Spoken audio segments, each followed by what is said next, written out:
कहानी की शुरुआत होती है आज से कई 100 साल पहले। उस वक्त लोगों को अगर किसी भी औरत पर शक हो जाता कि ये काला जादू करती है तो उन्हें डायन मान के कैद कर लिया जाता था और फिर उस डायन को सबके सामने फांसी दे दी जाती। एक शख्स जिसके हाथ में एक धार्मिक किताब है, उसमें लिखी बातों के हिसाब से उसने औरतों को उनकी सजा सुनाई। कुछ औरतें जो मामूली जादू टोना करती थी अपनी गलती मानकर माफी मांगने लगी, लेकिन एक डायन जो एक आंख से अंधी थी उस आदमी को श्राप देते हुए बोली, नरक में चलेगा तू। लेकिन उस आदमी पर उस डायन की इस बात का कोई असर नहीं हुआ और उसने तुरंत तीनों को फांसी देने का आदेश दिया। तीनों डायनों को पुल के ऊपर से फांसी देने के बाद पानी में डुबा दिया गया और जैसे ही काम पूरा करके सैनिक वहां से निकलने लगे तो उस पादरी ने कहा कि किताब के हिसाब से डायनों की लाशों को दोबारा ऊपर लाना होगा और फिर उनका अंतिम संस्कार करना जरूरी है ताकि वो कभी वापस ना आ पाए। लेकिन एक सिपाही ये कहकर हंस दिया कि उसे पक्का यकीन है कि तीनों डायनें मर चुकी हैं और उसके बाद कोई वापस नहीं आता।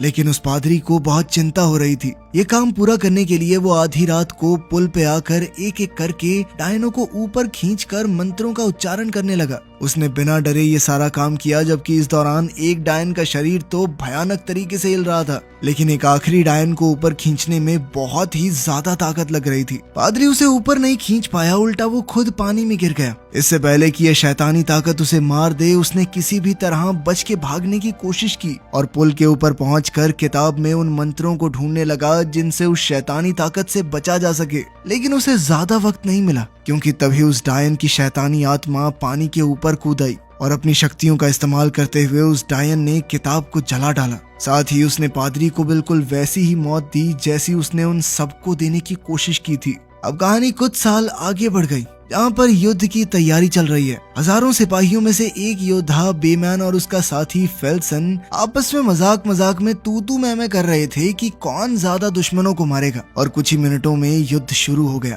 ये दोनों ही युद्ध कला में माहिर जबरदस्त योद्धा हैं। मिलकर अगले कुछ सालों में इन दोनों ने बहुत से युद्ध लड़े और हमेशा भगवान के विरुद्ध बोलने वालों के खिलाफ जीत हासिल की। उनका भगवान के नाम पर छेड़ा हुआ ये युद्ध ना दिन देखता था ना मौसम, और वो हमेशा अपने दुश्मनों को मौत के घाट उतारने के लिए तैयार रहते। कई साल बाद एक युद्ध में बेमन की सेना स्मिर्ना नाम के एक शहर पर हमला करने आ पहुंची, पर वो दुश्मनों को पहचान नहीं पाए और बेमन ने अपनी तलवार से एक औरत को काट डाला। जल्द ही उन्हें एहसास हुआ कि उनकी सेना ने एक निहत्थे शहर में कत्लेआम मचा दिया है। अगली सुबह चर्च से भेजे गए लीडर से बेमन ने बच्चों और महिलाओं के खिलाफ किए गए इस पाप का जवाब मांगा, जिस पर उस आदमी ने कहा कि वो वही करता है जो ईश्वर का आदेश हो। इस पर बेमन ने सवाल उठाया कि क्या सच में इस सब के पीछे ईश्वर है? बच्चों और औरतों को उनके हाथों से ईश्वर मरवाएंगे? थोड़ी बहस के बाद बेमन चुपचाप अपने दोस्त के साथ वहां से चला गया, क्योंकि वो ये जानते थे कि वैसे भी चर्च के भेजे हुए आदमी को वो हाथ नहीं लगा सकता। उसने कह दिया कि अब वो उनके लिए काम नहीं करेगा।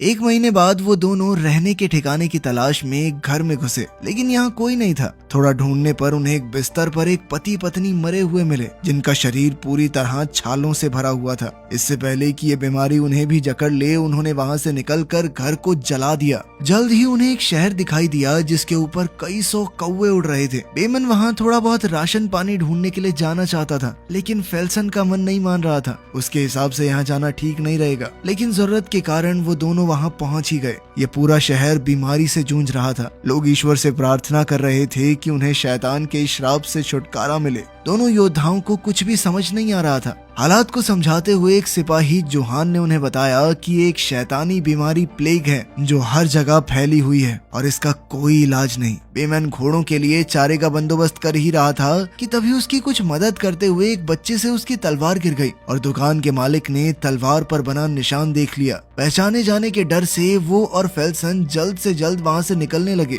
लेकिन जल्द ही कुछ सिपाहियों ने उन्हें चारों तरफ से घेर लिया। शुरुआत में तो वो दोनों योद्धा जबरदस्त तरीके से लड़ रहे थे, पर फिर उन्होंने देखा कि बहुत सारे तीर अंदाज निशाना साधे उनके सर पर खड़े हैं। कोई चारा न बचने पर आखिरकार दोनों दोस्तों ने अपने हथियार डाल दिए, जिसके बाद उन्हें बंदी बना लिया गया। तभी डबल जैक नाम के एक आदमी ने, जो चर्च के लिए काम करता था, सिपाहियों को रोका और बेमन की तलवार पर बने निशान को ध्यान से देखा। फिर वो इन लोगों को एक दूसरे कमरे में ले गया, जहाँ प्लेग से ग्रस्त चर्च के मेन प्रीस्ट ने इन्हें बताया कि ये नर्क से भेजा हुआ अंधेरे की डायन का श्राप है और यहाँ शहर में उन्होंने ऐसी ही एक डायन को कैद कर रखा है जिसे उस पवित्र मोनेस्ट्री में ले जाना होगा जहाँ सोलोमन की किताब की आखिरी कॉपी मौजूद है। उस किताब के मंत्रों से ही इस डायन और उसके श्राप को खत्म किया जा सकता है। लेकिन बेमैन ने सवाल किया कि इस काम में आपको हमारी क्या जरूरत है, जिस पर प्रीस्ट ने बताया कि चर्च के सारे सैनिक इस प्लेग से ग्रस्त हो चुके हैं, यहाँ बहुत सी जाने गई हैं और उन दोनों की मदद के लिए फादर डेबलजैक और जोहान को उनके साथ भेजा जाएगा। लेकिन बेमैन ने कहा कि अब वो चर्च के लिए काम नहीं करता और उनकी मदद करने से साफ इनकार कर दिया। बेमैन जानता था कि उसके इस फैसले के लिए उन दोनों को जेल में डाल दिया जाएगा और वहीं उसे वो औरत भी मिली जिसे डायन कह रहे थे, लेकिन वो डायन तो बिल्कुल नहीं लग रही थी। फेल्सन ने इस बात का मजाक बनाया कि चर्च की मदद के लिए ना करने पर उस हेड प्रीस्ट की शक्ल देखने वाली थी। बाद में बेमैन की आंख उस औरत के रोने की आवाज से खुली और उसने देखा कि उस बेचारी के शरीर पर चाबुक के निशान थे। उस लड़की की वो हालत देखकर उसका दिल पिघल गया और बेमैन चर्च की मांग पूरी करने के लिए तैयार हो गया। बाद में मोनेस्ट्री तक पहुंचने का प्लान बनाते हुए जोहान ने उन्हें आगाह किया कि जंगल वाले रास्ते पर आज तक जो भी गया कभी वापस नहीं लौटा। वो सबसे छोटा रास्ता है पर है बेहद खतरनाक। बेमैन ने पूछा कि क्या आज तक उस मोनेस्ट्री तक कोई गया भी है, जिस पर डेबलजैक उन्हें हैगमार नाम के एक आदमी से मिलवाने ले गया जिसे रास्ता अच्छे से पता है, पर वो इस वक्त धोखाधड़ी के आरोप में जेल में बंद है। बेमैन ने हैगमार को आजादी और माफी देने की बात कही अगर वो उन लोगों की मोनेस्ट्री तक पहुंचने में मदद करे तो, जिसके लिए हैगमार तुरंत ही तैयार हो गया। प्रीस्ट ने डायन के खाने में नींद की गोलियां मिलाकर उसे सुला दिया और प्लान बनाया कि उसे नींद में यहाँ से लेकर जाएंगे। लेकिन उसके पास जाते ही डायन ने उस पर अचानक हमला बोल दिया, पर फिर बेमन और फेल्सन ने डायन को पकड़ के उसकी गुद्दी में तलवार दी, जिसके बाद वो आसानी से बेहोश हो गई। फिर उसे पिंजरे में डाल दिया गया और इसी के साथ मोनेस्ट्री की तरफ उनका सफर शुरू हुआ। तभी हमने देखा कि उस कमरे में मेन प्रीस्ट की मौत हो गई। सफर के दौरान जोहान ने प्रीस्ट से उस लड़की के बारे में जानने की कोशिश की कि क्या वो सच में डायन है और इस बात का क्या सबूत है, क्योंकि वो डायन लगती तो कहीं से नहीं। डेबलजैक ने बताया कि ये लड़की अकेली घूम रही थी अजीबोगरीब बातें करते हुए और उसके आने के 15 दिन बाद ही प्लेग पूरे शहर में फैल गया और बाकी सभी शहरों से भी यही खबर आ रही थी जहाँ भी इसे देखा गया। इस पर जोहान ने प्रीस्ट की बात को गलत साबित करते हुए कहा कि मेरे गांव में तो ये लड़की कभी नहीं देखी गई, फिर वहाँ प्लेग कैसे फैल गया। वहीं बेमन और फेल्सन को शक हुआ कि कोई उनका पीछा कर रहा है और इस घुड़सवार का पता लगाने के लिए उन्होंने जाल बिछाया। जल्द ही उनका पीछा करता हुआ वो आदमी जाल में फंस गया। उस जवान लड़के ने अपना नाम के बताया और कहा कि वो भी उन्हीं की तरह एक योद्धा बनना चाहता है। अगर वो मोनेस्ट्री तक जाने वाले बेड़े में शामिल होगा तो लोग उसे बच्चा समझना छोड़ देंगे। इस बात पर फेल्सन हंस दिया और कहा कि बच्चे चला जाए यहाँ से, जिस पर के ने उसे तलवारबाजी के मुकाबले के लिए ललकारा, जिसके बाद फेल्सन उसे सबक सिखाने के लिए तैयार हो गया। वो तलवारबाजी में एक माहिर योद्धा था जिसने कई युद्ध लड़े थे। इसी वजह से उसने के को बुरी तरह हराया ताकि उसका घमंड चूर चूर हो जाए। लड़ाई को बीच में ही रोकते हुए बेमन ने कहा कि इस लड़के को अपने साथ ले चलो, वैसे भी ये काफी बाहर आ चुका है शहर से। सूरज ढलने पर बेमन जब उस लड़की को खाना देने आया तो उस लड़की ने उसे बातों में उलझाकर अपने पास बुलाया। बेमन ने उससे पूछा कि तुम्हें चाबुक से इसी प्रीस्ट ने मारा है क्या, जिस पर लड़की ने हामी भरते हुए कहा कि मैं मरना नहीं चाहती। लड़की की आंखों में खौफ था। उसने बताया कि उसके गांव की एक निर्दोष लड़की को डायन बताकर पानी में फेंक दिया गया था। वो जैसे तैसे बच गई, लेकिन फिर उसे आग में फेंक कर मार दिया गया। बेमन ने उससे वादा किया कि उसे अपने आप को निर्दोष साबित करने का पूरा मौका मिलेगा और उसे वैसी कोई भयानक मौत बिल्कुल नहीं दी जाएगी। जब वो बाकियों के पास वापस लौटा तो डेबलजैक ने उसे आगाह किया कि उस डायन से दूर रहो, वो तुम्हारे दिमाग से खेल कर उसे भटकाने की कोशिश करेगी। खैर, रात भर डायन की रखवाली करना जरूरी था। पहली बारी जोहान की थी, लेकिन जल्द ही प्रीस्ट वहाँ आया और कहा कि अब इसे मैं देखता हूँ। जोहान को जाते देख वो डायन रोने लग गई और कहा कि मुझे छोड़कर मत जाओ इस प्रीस्ट के साथ अकेले। उसे रोता देख जैसे ही जोहान उसके करीब गया, डायन ने उसे गले से पकड़ लिया। प्रीस्ट जोहान को बचाने के लिए आगे बढ़ा तो डायन ने प्रीस्ट का क्रॉस उसी के हाथ में गाड़ दिया। जब बाकी सब शोर सुनकर वहाँ पहुंचे तो डायन पहले ही वहाँ से भाग चुकी थी। डायन को ढूंढते हुए वो एक गांव में पहुंचे जहां एक भागती हुई औरत उन्हें दिखी, लेकिन जैसे ही वो उस तक पहुंचे तो पता चला कि ये तो कोई और थी। अचानक उन्होंने किसी और को दूसरी दिशा में भागते हुए देखा तो सब ने उसका पीछा किया। वो एक पतले से रास्ते में पहुंचे जहां एक छोटी सी भूल भुलैया थी। वहाँ पर कई लोगों की लाशें एक साथ पड़ी सड़ रही थी। ये लोग शायद इस बीमारी से ही मरे थे। वहीं दूसरी ओर जोहान को अपनी मरी हुई बेटी की आवाजें सुनाई दे रही थी और वो उस आवाज का पीछा करने लगा। जब वो आवाज तक पहुंचा तो वहाँ कोई और नहीं बल्कि के था। के ने जोहान को जगाने की बहुत कोशिश की, लेकिन जोहान उसे लगातार अपनी बेटी के नाम से पुकार रहा था और डरते हुए के ने उसकी छाती में अपनी तलवार दाग दी। जब सब लोग वहाँ पहुँचे तो के ने उन्हें पूरी बात बताई। उधर फेल्सन को वो डायन लड़की मिल गई जो अभी भी भागने की कोशिश कर रही है। पकड़े जाने पर लड़की ने कहा कि वो बहुत डरी हुई थी इसीलिए भागी। प्लीज मुझे उस मॉनेस्ट्री में मत लेकर जाओ, वो मुझे मार डालेंगे। लड़की को दोबारा से कैद करके सभी आगे बढ़े। अगली सुबह सब ने जोहान की आत्मा की शांति के लिए प्रार्थना की,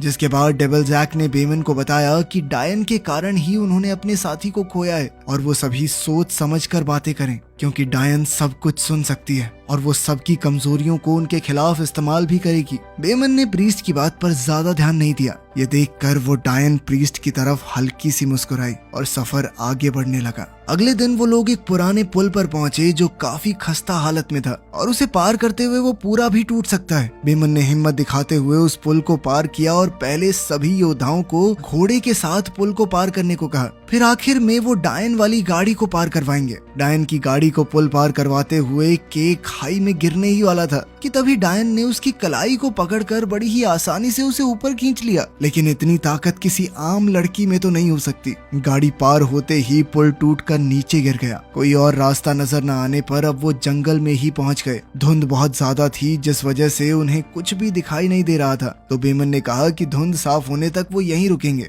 हैगामार अपने हथियार से डायन को मारने के लिए पूरी तरह तैयार था, क्योंकि उसे डर था कि अगर ये जिंदा रही तो कोई नहीं बच पाएगा। लेकिन बेमन और फेल्सन ने उसे रोक दिया। तभी डायन ने भेड़िए की आवाज में चिल्लाना शुरू कर दिया, जिससे भेड़ियों का एक झुंड उनकी तरफ आने लगा। झुंड जैसे ही पास आता गया, बेमन ने सबको लड़ने के आदेश दिए और उन्होंने मिलकर सभी भेड़ियों को मार गिराया। दूर से भेड़ियों की आवाजें अभी भी आ रही थी, इसीलिए उन्होंने वहां से निकलना ही बेहतर समझा। लेकिन जाते हुए अचानक हैगामार पर एक भेड़िए ने हमला करके उसे घोड़े से नीचे गिरा लिया और फिर वहशी भेड़ियों ने उसे घेर कर बेरहमी से नोच खाया। ये भेड़िए नॉर्मल तो बिल्कुल नहीं लग रहे थे। अगली सुबह बेमन ने डायन को जान से मारना चाहा। प्रीस्ट ने उसे रोकने की कोशिश की, लेकिन बेमन ने उसे धक्का देकर हटा दिया। पर फिर फेल्सन ने उसे समझाते हुए कहा कि वो पहुंचने ही वाले हैं, अब वो मॉनेस्ट्री दूर नहीं है। अपने काम को अंजाम देने के लिए उन्हें थोड़ा सा सब्र रखना होगा। जल्द ही वो मॉनेस्ट्री पहुंच भी गए। के ने एक छोटी सी जगह से अंदर घुसकर सबके लिए दरवाजा खोला और प्रीस्ट सबको पूजा घर की तरफ ले गया, ये सोचकर कि वहाँ उसके साथी प्रीस्ट मौजूद होंगे। लेकिन वो बीमारी यहाँ तक भी पहुँच चुकी थी और मोनेस्ट्री में मौजूद सभी लोग अब बस मरे पड़े थे। डेविल जैक हिम्मत हार कर ईश्वर से दया की भीख मांगने लगा। तभी बेमन ने उसे रोका, क्योंकि एक प्रीस्ट अब भी जिंदा था। किताब की तरफ इशारा करके और भगवान का नाम लेते हुए उसने भी दम तोड़ दिया। डेविल जैक ने किताब देखी और बेमन ने उससे पूछा कि क्या तुम ये मंत्र पढ़ सकते हो। जल्द ही वो शुरू करने के लिए पूजा घर से बाहर आए। तभी वो डायन अपनी पूरी असलियत स्वीकारते हुए कहने लगी कि सालों से चर्च ने उसके लोगों को मारा है और अब वो बदला लेकर रहेगी। प्रीस्ट ने जैसे ही मंत्र पढ़ने शुरू किए, डायन ने उसके हाथ में हुए घाव जो डायन ने ही उसे दिया था उसे और दर्दनाक बना दिया। बेमन उसे रोक पाता इससे पहले ही डायन उसके बारे में ऐसी बातें बताने लगी जो उसे पता होने का सवाल ही पैदा नहीं होता। ये जानकर कि वो लड़की डायन नहीं बल्कि पूरी तरह शैतान का रूप है, डेविल जैक ने दोबारा से मंत्र पढ़ने शुरू किए, जिसके बाद उस लड़की ने बहुत भयंकर रूप ले लिया। पिंजरे में आग लगाकर उसने सलाखें तक पिघला दी, जिसके बाद शैतान आजाद हुआ और प्रीस्ट की तरफ बढ़ने लगा। कोई भी उसे रोकने की ताकत नहीं रखता था। डेविल जैक ने पवित्र जल से उसे भस्म करने की कोशिश की, लेकिन ये शैतान अब पंखों वाला दानव बनकर उड़ गया और मोनेस्ट्री के अंधेरे कोने में छुपकर गायब हो गया। उन सब ने मिलकर अब शैतान को पकड़ने के लिए प्लान बनाया और बेमन ने के से कहा कि तुम्हें लड़ने की जरूरत नहीं है, लेकिन के पीछे नहीं हटा और वो हर हालत में मरते दम तक लड़ना चाहता था। उसके इस जज्बे को देखकर बेमन ने उसे एक योद्धा घोषित किया। अब चारों उस ओर शैतान की खोज में निकले और इस वक्त वो सोच रहे थे कि शैतान पूरे सफर में कभी भी भाग सकता था, लेकिन उसने मॉनेस्ट्री पहुंचने का इंतजार क्यों किया। अब उनकी जान खतरे में है, क्योंकि जिसने भी शैतान को मारने की कोशिश की, शैतान ने उसे मौत के घाट उतार दिया था। बेमन ने रास्ते में प्लेग से हुई प्रीस्ट्स की हालत को देखा। पूरे रास्ते में बस लाशें ही लाशें थी। मोनेस्ट्री के बाहर काले बादलों से निकले उड़ने वाले जीव फैल गए और उनमें से एक मरे हुए प्रीस्ट की लाश में घुस गया। तभी डेविल जैक ने देखा कि सभी प्रीस्ट उस जादुई मंत्रों वाली किताब की कॉपीज बना रहे थे ताकि किताब के शब्दों को ज्यादा से ज्यादा फैलाया जा सके और सभी शैतान से लड़ सकें। बेमन को समझ आ गया कि शैतान को सुलेमान की किताब चाहिए थी, तभी वो डायन बनने का नाटक कर रहा था ताकि उसे हर उस इंसान के पास खुद ही ले जाया जाए जिसके पास वो किताब मौजूद थी। तभी शैतानी आवाज लाइब्रेरी में गूंज उठी। सब उस तरफ गए और पाया कि अब वो लड़की पूरी तरह भयानक शैतान में बदल चुकी थी और वो शैतान उन सब का शुक्रिया करता है उसे यहाँ तक लाने के लिए। जैसे ही डेविल जैक मंत्र पढ़ने लगा तो शैतान हमला करने लग गया और किताब की सभी कॉपीज को आग लगा दी। अब तक सभी प्रीस्ट्स की लाशें गायब हो चुकी थी और जल्द ही वो अंधेरे से दोबारा जिंदा होकर उन पर हमला करने लगे क्योंकि अब वो शैतान के वश में थे। वो हर तरफ से आ रहे थे, कुछ छत पर उल्टे चल रहे थे। डेविल जैक की जान जाते जाते बची और बेमन को समझ आया कि प्रीस्ट्स का सर काटने के बाद ही उनके अंदर का शैतान मरेगा। उधर डेविल जैक मंत्र पढ़ने में लीन था और सभी योद्धा प्रीस्ट से लड़कर अपनी जान बचा रहे थे। तभी एक प्रीस्ट ने फेल्सन पर पीछे से हमला किया। फेल्सन ने उसे मार डाला लेकिन खुद भी घायल हो गया। डेविल जैक को बचाने वाला अभी कोई नहीं था और जैसे ही वो किताब के पास गया शैतान ने बुरी तरह उसकी गर्दन मरोड़ दी। उसी पल प्रीस्ट की मौत हो गई और जैसे ही शैतान किताब उठाने लगा बेमन ने पवित्र जल उसके ऊपर फेंक दिया, जिसके बाद शैतान ने गुस्से में बेमन की गर्दन पकड़कर कहा कि वो इस किताब का हर एक कतरा मिटा देगा। फेल्सन ने शैतान पर पीछे से हमला किया लेकिन शैतान ने उसे अपने पंखों में समेट कर राख कर दिया। जैसे ही वो दोबारा बेमन की तरफ बढ़ा के ने मंत्रों का उच्चारण शुरू कर दिया और वो क्रिया को दोबारा से पूरी करने में लग गया, जिससे शैतान को बहुत गुस्सा आ रहा था। लेकिन बेमन शैतान को घसीटते हुए दीवार तक ले गया और 2 खंजरों से उसके पंखों को दीवार में गाड़ दिया ताकि वो हिल ना पाए और के अपनी प्रार्थना पूरी कर सके। शैतान का शरीर धीरे धीरे तड़प कर लपटों में जलने लगा और उस लड़की का शरीर शैतान से आजाद हुआ जिस पर डायन होने का आरोप था। शैतान के जाने के बाद अब के बेमन के पास पहुंचा तो देखा कि उसके घाव बहुत गहरे थे और वो बच नहीं पाएगा। बेमन ने के से कहा कि किसी भी हाल में इस लड़की को बचाए रखना, इसकी कोई गलती नहीं थी। आखिर में के और उस लड़की ने सभी योद्धाओं का शुक्रिया अदा करते हुए उन्हें अलविदा कहा और वो अपने अपने घोड़े पर सवार होकर